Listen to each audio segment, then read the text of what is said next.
Well, we've been really looking forward to doing this interview with Alex Coffey from the Philadelphia Inquirer. She just released her feature piece about Dunmore's own Vic Fangio. To the Eagles, Vic Fangio is a savvy defensive mind.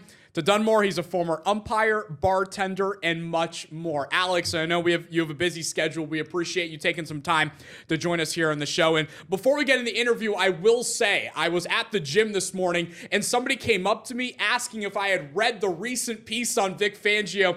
Yours, of course. So look at that. It's making the rounds right away.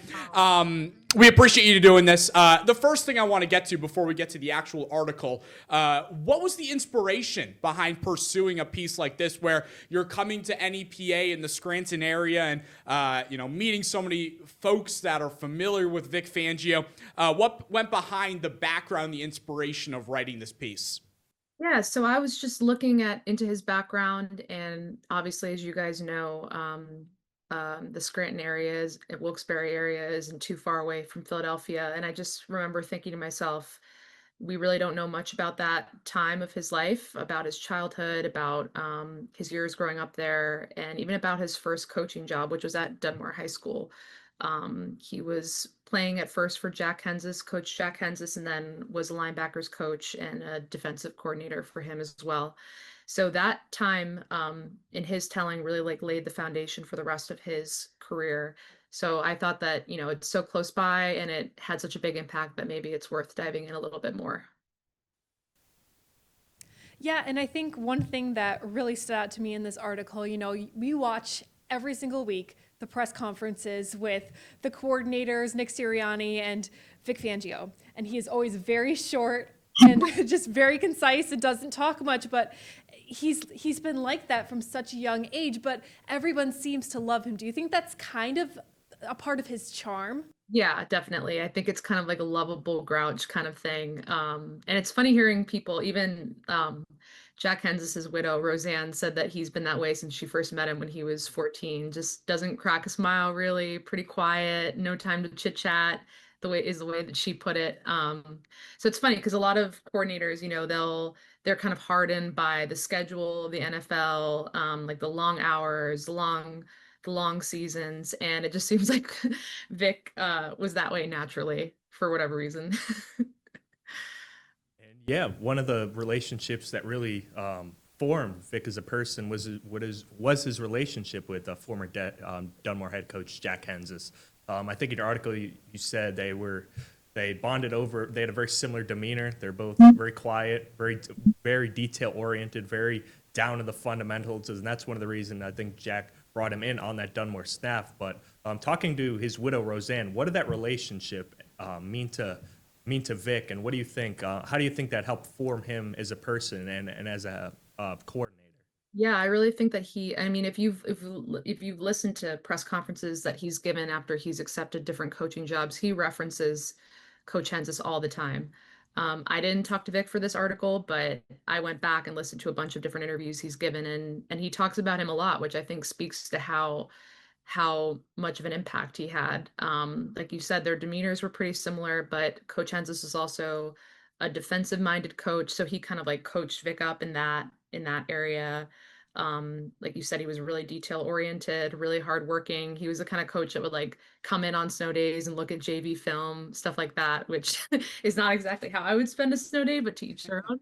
Um, but yeah, he kind of just laid the groundwork and kind of set a template for Vic in terms of like not just how to coach schematically, but how to motivate players, what your work ethic should look like, how to get the most out of your players, things like that. So he had a huge impact for sure. How did you come up with the list of people you wanted to interview and talk to for this piece? Because like you said, early on as 14 years old when he's walking on as an eighth grader to the Dunmore football team under Coach Hensis, and you talk with Mrs. Hensis, former players, coaches of Hensis, of Fangio. How did you come up with the list of who you wanted to talk to for this piece and to best illustrate who Coach Vic Fangio is and how he grew up? So I started with the head coach at Dunmore now, Kevin McHale, and then he connected me to some of Vic's former players. And the beauty of a small town is that all you really have to do is talk to one person, and then they recommend two people, and then they recommend three people, and then it just like keeps kind of going down the line. And then by the end of the reporting process, I had been at like 18 people or something like that. So I talked to a bunch. They're not all quoted in there, but I felt like I had a pretty solid foundation to begin writing. So that's kind of how it happened, was basically like started with Kevin and then word of mouth from there. Is there one person in particular, you said you didn't quote everyone that you spoke to, that maybe they told you something that didn't make the piece, but you were like, wow, like I didn't know that. I didn't think about that when it comes to Coach Fangio? Yeah, I'm trying to think. There was a lot about like his bartending that I thought was really funny. And I didn't really want to like dive into that too much because it wasn't a huge part of his life growing up there. It was only a year, but I just think it's hilarious that he was a bartender at Ragnacci's and is like a pretty soft-spoken guy and doesn't really like to make small talk. And his job was like making small talk at night with people, which I don't think was the easiest thing for him. So that was definitely fun. I love the stories about his umpiring. And those two were in the story, but I didn't really like expand on them as much as I could have. So yeah, just like him, as a teenager choosing to spend his free time instead of just like diving headfirst into baseball, he wanted to play for the team and be the little league umpire. I just thought was really, that kind of speaks to how by the book he is. So those two things jump out to me probably. And yeah, again, we see him on this big stage, very serious guy, but you got to talk to so many people who knew him, who were coached under him, who coached him. What was your favorite part about this whole process? Was there a specific interview that you really enjoyed, or a fact that you found out about Vic Fangio that, because I know you write for sports in Philadelphia too, that really kind of surprised you a little bit? I think two things. The first, I love the fact that he always stayed in touch with Coach Henzis, even after Vic went off to the NFL. He would call him about once a week and he would drop defensive plays for him. They would talk about like what opponent Dunmore was facing that week, and Vic would drop plays and fax them to Dunmore's guidance office before the age of like texting and cell phones and stuff like that. So I just thought that that was really cool that he made such an effort to stay in touch with someone that made such a big impact on him.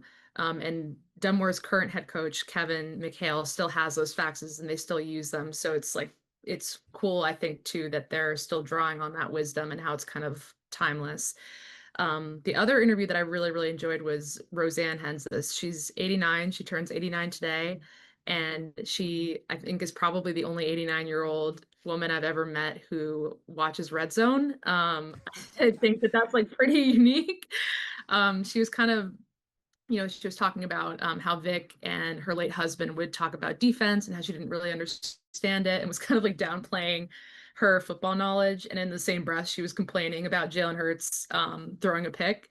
So I think it's just, she knows a ton, and that was a really fun interview too.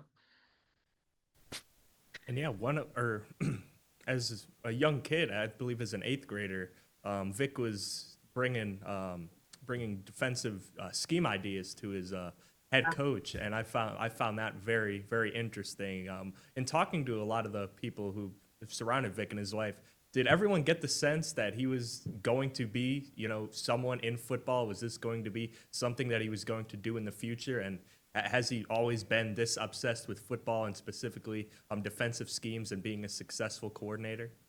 I really think a lot of that is due to Coach Henzis. I think that like before he got to high school, people knew he was going to work in sports, but they weren't really sure what that would look like initially. Some people told me that they thought he was going to be an umpire because he loved umpiring little league games and he was really good at it. He wore like a big chest protector and would like emphatically strike people out and was really into it. So people thought that might be an option. But then when he kind of paired up with Coach Henzis, it was like, that's the path that he's probably going to take. At least that's what locals told me. I love the part when in the piece that you wrote about Fangio, and he had if it was a strike three call and the kid wasn't swinging, he would let them know it was a strike three call. No mercy whatsoever for the little leaguers. For you, Alex, what's your relationship like with Vic Fangio? Whether it's, I know you're not covering them on a weekly basis and going to the press conferences for every practice, but over the last couple of years while he's been with the Eagles and even going back to 2022 during that stint as well, what's your relationship like with Coach Fangio? Yeah, to be honest, I've never met him. I don't cover the Eagles daily, so I'm not like in there during press conferences and stuff like that. I've really gotten to know him. I feel like I know him, but I've gotten to know him through his community, which has been really cool because they kind of see him through a different lens than everyone else sees him. Like they've known him since he was a little kid. They know him as like a sports obsessed, kind of serious, focused, gruff, like curmudgeon in child form, for lack of a better word. So it's been really, really cool kind of getting to know him through his community over the past few weeks. And I imagine now if you sit down and watch an Eagles game, especially on the their defense, it probably the pieces are all put together about how he schemes and prepares his defense and where he got that from. Now that you've spent some time up here in Dunmore, I'd imagine that's what a lot of his former players too. That's what they say too, is that when they're watching Eagles games, they'll see similarities in terms of like technique and fundamentals, and how the current Eagles players tackle. A bunch of former Dunmore players brought that up, that it's like the same set of rules that Vic would have for them back in the day. So I think that those through lines, obviously it's a totally different level of football, high school versus the NFL, but I think that those through lines are pretty consistent, which is really cool. Yeah, and you describe him as having, through your interviews and stuff, a borderline obsession with the game. I love that. And you said that when he was even coaching with the Saints and had some of his former players come, he had thousands of sheets in his office.